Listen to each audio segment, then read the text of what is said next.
Content creation start करायचं आहे पण घाबरताय तर जय भीम जय शिवराय सगळ्यांना स्वागत आहे तुमचं माझ्या या सिरीजमध्ये, जिथे मी तुम्हाला सांगणार आहे की कंटेंट क्रिएशन कशी सुरुवात करायची। सगळ्यात पहिले तर तुमच्या मनात जो लो कॉन्फिडन्स भरलेला आहे ना तो काढून टाकायचा। लोक काय बोलतील याला काडी लावून एक नवीन सुरुवात करायची, आणि नवीन सुरुवात म्हणजे एक नवीन अकाउंट। हो, मी तेच बोलतीये। जे तुमचं पर्सनल अकाउंट आहे त्यावर कधीच कंटेंट क्रिएशनची सुरुवात करू नका। त्यासाठी एक नवीन 0 फॉलोअर्स सोबत एक नवीन अकाउंट क्रिएट करा। माझी सुद्धा कंटेंट क्रिएशन मधली ही सगळ्यात मोठी चूक होती की मी माझ्या पर्सनल आयडीवर कंटेंट क्रिएशन सुरू केले। एक गोष्ट मनात पक्की गाठ बांधून घ्या की जे तुम्ही फ्रेंड्स फॅमिलीज बोलताना त्यांना तुमचं काहीही घेणं नाहीये।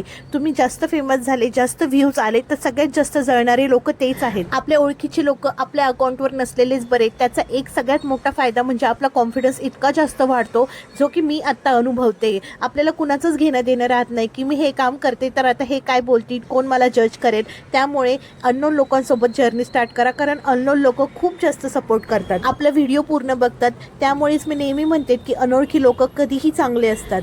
त्यामुळे आजच हातात मोबाईल घ्या आणि एक न्यू अकाउंट क्रिएट करा। जर तुम्हाला काही लोकांपासून अनकम्फर्टेबल फील होत असेल तर सरळ त्या लोकांना ब्लॉक करून टाका। मी सांगते की मी सुद्धा या अकाउंटवर जवळपास 400 ते 500 लोक ब्लॉक केलेले आहे, कारण मला नाही दाखवायचं त्यांना माझी जर्नी कशी आहे।